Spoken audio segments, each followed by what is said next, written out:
नहमदुहु व नुसल्ली व नुसल्लिमु अला रसूलिहिल करीम अम्मा बाद फ़अऊज़ु बिल्लाहि मिनश शैतानिर रजीम बिस्मिल्लाहिर रहमानिर रहीम व क़ज़ा रब्बुका अल्ला तअबुदू इल्ला इय्याहु व बिल वालिदैनि इहसाना इम्मा यब्लुगन्ना इंदकल किबरा अहदुहुमा औ किलाहुमा फला तक़ुल लहुमा उफ़्फ़िन व ला तनहरहुमा व क़ुल लहुमा क़ौलन करीमा।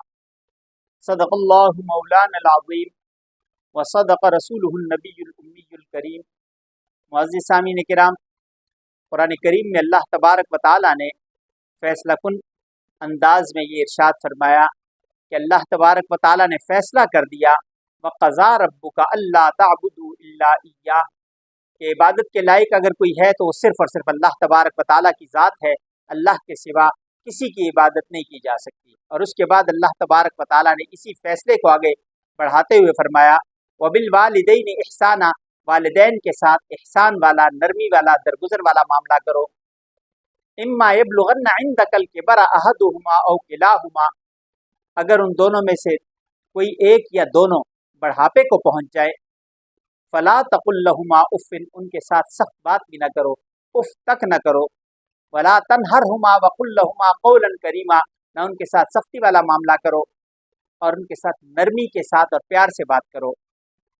रब्बे कायनात ने वालिदैन को बहुत ज़्यादा हुकूक दिए हैं और अल्लाह तबारक व तआला की ज़ात ने वालिदैन की दुआ औलाद के लिए कबूलियत वाली दुआओं में रखी है कि वालिदैन जब अपनी औलाद के लिए दुआ करते हैं तो अल्लाह तबारक व तआला उस दुआ को ज़रूर कबूल फरमाते हैं। इसकी वजह यह है कि वालिदैन से ज़्यादा मुखलिस इस कायनात में कोई भी नहीं हो सकता अपनी औलाद के लिए।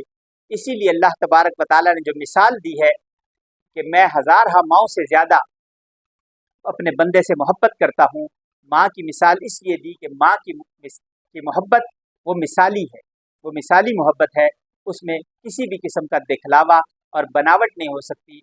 वालिदैन से ज़्यादा अपनी औलाद के साथ कोई भी मुखलिस नहीं हो सकता। अल्लाह तबारक व तआला के हबीब सल्लल्लाहु अलैहि वसल्लम इरशाद फरमाते हैं, रज़ल रब्बि फ़ी रज़ल वालिद, अल्लाह ने अपनी रज़ा को बाप की रज़ा से जोड़ दिया है। जिस काम में बाप राज़ी होगा अल्लाह भी राज़ी होगा, और जिसमें बाप राज़ी नहीं होगा अल्लाह तबारक व तआला भी राज़ी नहीं होंगे। और माँ के मुतालिक नबी करीम सल्लल्लाहु अलैहि वसल्लम का इरशाद है, फरमाया जन्नतु तहत अक़दामिल उम्महात, जन्नत माओं के कदमों के नीचे अल्लाह तबारक व तआला ने रखी है। जिसने जन्नत पानी है, इसका मतलब ये है कि माँ के पैर के नीचे जन्नत अभी पड़ी हुई नहीं है, लेकिन खिदमत करके माँ के कदमों के नीचे हाथ रख के आप जन्नत तक पहुँच सकते हो। ये जन्नत का रास्ता है। अल्लाह तबारक व तआला ने एक आसान और कीमती ऐसे ज़राए हमें दिए हैं कि इनके ज़रिए हम आसानी से जन्नत तक पहुँच सकते हैं। हमारी दुनिया भी जन्नत हो सकती है, हमारी आखिरत भी जन्नत बन सकती है।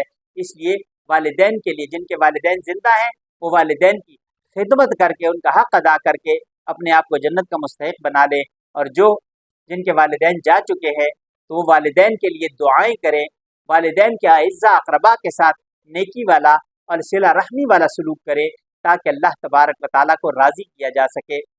अल्लाह तबारक व तआला हम सब पे अपना ख़ास फ़ज़ल फ़रमाए और हमें अल्लाह तबारक व तआला ये तौफ़ीक़ नसीब फ़रमाए कि हम वालिदैन के लिए दुआएँ भी करते रहें। और ये एक दुआ, रब्बिरहमहुमा कमा रब्बयानी सग़ीरा, ऐ अल्लाह उन दोनों पे ऐसे रहम फरमा जिस तरह मैं मेरे छोटे होते हुए, मेरे बचपन में वो मुझ पे रहम किया करते थे। तो आप खुद देख ले वालिदैन कितनी मोहब्बत के साथ अपनी औलाद की परवरिश करते हैं, और उनसे ज़्यादा हमदर्द कोई हो नहीं सकता। अल्लाह तबारक व तआला हम सब पे अपना फ़ज़ल फ़रमाए और वालिदैन के लिए दुआएँ करने की और वालिदैन की खिदमत करने की तौफ़ीक़ नसीब फ़रमाए। व आखिरु दावाना अनिल हम्दुलिल्लाह।